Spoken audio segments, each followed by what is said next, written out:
സഹോദരൻ്റെ ചോദ്യമാണ്. അദ്ദേഹം വലിയ കുറ്റബോധത്തിലാണ് നമുക്കത് അയാൾ നമ്മളോട് ചോദിച്ചിട്ടുള്ളത്. എന്താ വെച്ചാൽ അയാൾ ആയ കാലത്ത് നല്ലൊരു കാലത്ത് അയാൾ ഒരുപാട് സാമ്പത്തികമായി കുറച്ച് അഭിവൃദ്ധി ഉണ്ടായി. പക്ഷേ ആ അഭിവൃദ്ധിയൊക്കെ ഉണ്ടായെന്ന് വെച്ചാൽ ഒരു തെറ്റായ രൂപത്തിലാണ്, അവിഹിതമായിട്ടാണ് സമ്പത്ത് ഉണ്ടാക്കിയത്. അപ്പോൾ അയാൾക്ക് ഇപ്പോൾ തിരിച്ചറിവുണ്ട് അതെല്ലാം തെറ്റായ രൂപത്തിലാണ് ഉണ്ടാക്കിയത്. അപ്പം ഈ അവിഹിതമായി അന്യായമായി ഉണ്ടാക്കിയ പണം കൊണ്ട് കഴിക്കുന്ന ഭക്ഷണം അത് നരകത്തിനാണ് എന്നുള്ള ആ ഒരു ഹദീസ് മൂപ്പർ കേട്ടപ്പോൾ മൂപ്പർക്ക് അവിടുന്ന് അങ്ങോട്ട് വല്ലാത്ത ഒരു കുറ്റബോധം. ഇപ്പോൾ അദ്ദേഹം പറയണമെന്ന് വെച്ചാൽ എൻ്റെ വീട്, വാഹനങ്ങൾ, മക്കളെ പഠനം, മക്കളൊക്കെ വലുതായി, വലിയ കുട്ടികളായി, ഇതൊക്കെ ഇപ്പോൾ അതിലുണ്ടായതാണ്. പിന്നെ വീടുണ്ടായത് അങ്ങനെയാണ്, വാഹനം ഉണ്ടായത് അങ്ങനെയാണ്, മക്കളൊക്കെ നല്ലതായി പഠിക്കുന്നു, അതൊക്കെ അതിലുണ്ടായതാണ്. അപ്പോൾ ഇനിയിപ്പോൾ ഞാൻ എന്തു ചെയ്യും? ഇപ്പം മക്കൾക്ക് കൊടുത്തൊക്കെ ഈ ഹറാമായ മുതലാണല്ലോ. ഇനി അത് മാത്രം, ഇനി ഇതൊക്കെ ഒഴിവാക്കിയിട്ട് ജീവിക്കുകയാണെങ്കിലും ഒരു വാടകയ്ക്ക് പോയി ഒരു ജോലി ചെയ്ത് കുട്ടികളെ പോറ്റാൻ ഇപ്പോൾ സാധിക്കില്ല. അങ്ങനത്തെ ഒരു അവസ്ഥയിലാണ് ഞാനുള്ളത്. അതുകൊണ്ട് ഞാൻ എന്ത് തീരുമാനമാണ് എടുക്കേണ്ടത്? ഞാൻ മരിച്ചാൽ നരകത്തിലാകുമെന്നുള്ള വല്ലാത്ത ബേജാറിലും അതൊക്കെയാണ് സഹോദരൻ്റെ സംശയം. ഇതിപ്പോൾ സാധാരണ സംഭവിക്കാവുന്നൊരു കാര്യമാണ്. കാരണം ശരിയായ മതബോധമോ ശരിയായ മതവിദ്യാഭ്യാസമോ ഇല്ലാത്ത ധാരാളം ആളുകൾ എന്തുണ്ട്, മുസ്ലിം നാമധാരികളായിക്കൊണ്ട് തന്നെ ഈ ജാഹിലിയത്തിൽ ജീവിക്കുന്ന ആളുകളുണ്ട്. നിസ്കരിക്കാതെ, അതേപോലെ തന്നെ എല്ലാ വേണ്ടാത്തരങ്ങളും ചെയ്ത് ജീവിക്കുന്ന ആൾക്കാർ. ഇവരൊക്കെ ജീവിതത്തിൻ്റെ ഒരു പ്രത്യേക ഘട്ടത്തിൽ മാറി വരാമല്ലോ. അതിൽ ഇസ്ലാം എന്ന് പറഞ്ഞാൽ അതാണല്ലോ. ഏതൊരു വ്യക്തിക്കും എപ്പോഴും അങ്ങനെ ഒരു മാറ്റം ഒരാൾക്ക് സംഭവിച്ചാൽ അയാൾക്കൊരു പരിഹാരവും ഇല്ല എന്ന് വരുമോ? അതിന് സാധ്യതയില്ലല്ലോ. കാരണം ഇസ്ലാമിനെക്കുറിച്ച് ബോധമില്ലാത്തൊരു കാലത്ത് എന്തായാലും നിഷിദ്ധമായ വഴികളിലൂടെ തന്നെ ആയിരിക്കും മിക്കവാറും ആൾക്കാർ വന്നിട്ടുണ്ടായിരിക്കും. അയാൾക്ക് ഇസ്ലാമായി കഴിയാൻ ഇനി പറ്റൂല, ഇനി എന്തായാലും അയാൾക്ക് തിരിച്ചു വരവില്ല എന്ന് പറയാൻ പറ്റില്ലല്ലോ.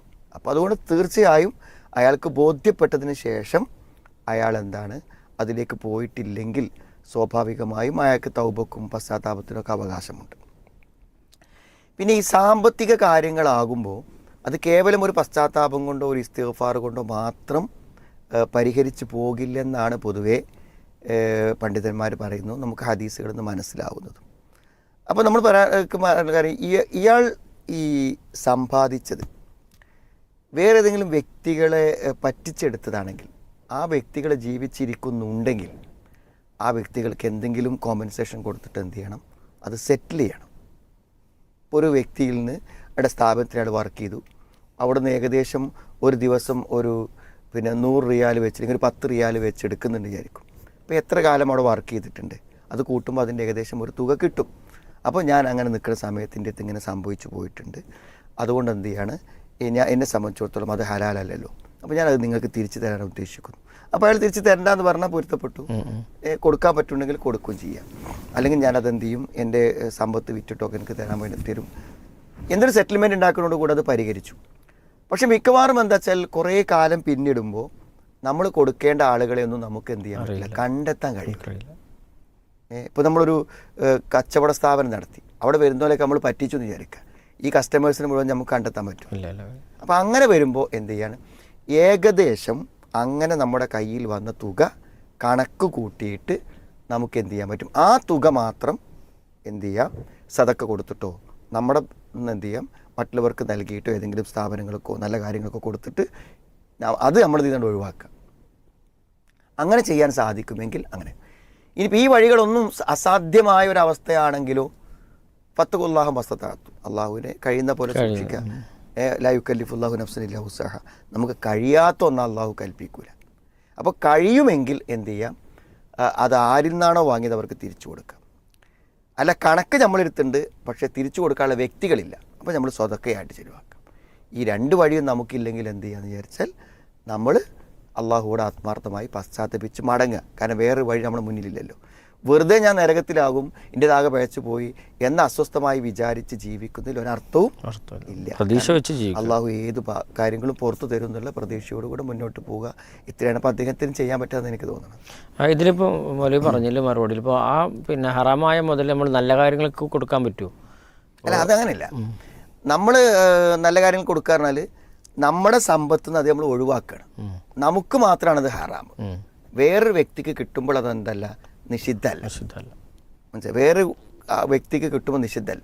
ഇപ്പോൾ ഒരു കാലത്ത് നമ്മൾ മോഷ്ടിച്ചു, അപ്പോൾ നമുക്കൊരു 5000 റുപ്യ കിട്ടി. ആ മോഷ്ടിക്കപ്പെട്ട വ്യക്തി ആരാണോ ആ വ്യക്തി ഇപ്പം ഇന്നില്ല. പക്ഷെ അപ്പം നമ്മളടുത്ത് ഒരു 5000 റുപ്യ ഹറാമായതുണ്ട് അല്ലേ? ഒരു 5000 റുപ്യ ഹറാമായത് നമ്മളടുത്തുണ്ട്. നമ്മൾ ആ 5000 എടുത്തിട്ട് നമ്മളിന്ന് ഒഴിവാക്കുമ്പോൾ നമുക്ക് അത് കത്തിച്ച് കളയാൻ പറ്റില്ലല്ലോ. അപ്പം നമ്മളത് പണം വേറെ കൊടുക്കും. പക്ഷെ അയാൾക്ക് കിട്ടുന്നത് എന്തല്ല, മോഷ്ടിച്ചിട്ടല്ലല്ലോ, നമ്മൾ കൊടുത്തിട്ടല്ലേ കിട്ടുന്നത്. നമ്മളെ കയ്യിൽ നിന്ന് അയാൾക്ക് കൊടുത്തിട്ടാണ് അയാൾക്ക് കിട്ടുന്നത്. അപ്പോൾ അതോടുകൂടി അയാൾക്ക് എന്തായി, നമ്മൾ കൊടുത്തൊരു ദാനമായി അയാൾക്ക്. നമുക്കതിന് പ്രത്യേകിച്ച് പ്രതിഫലവും കാര്യങ്ങളൊന്നും പ്രതീക്ഷിക്കാൻ പറ്റൂല എന്ന് മാത്രമേ ഉള്ളൂ. പക്ഷേ ആ സമ്പത്ത് അയാൾക്ക് വാങ്ങുന്നതിനൊരു കുഴപ്പമില്ല. അങ്ങനെയാണ് അതിൻ്റെ വീതി വരിക. ഇപ്പോൾ ഇതേപോലെ തന്നെ ഇതിൽ പറഞ്ഞ പോലെ തന്നെ ഇപ്പോൾ അയാൾ കൊടുത്ത ഭക്ഷണമാണല്ലോ മക്കൾക്ക്.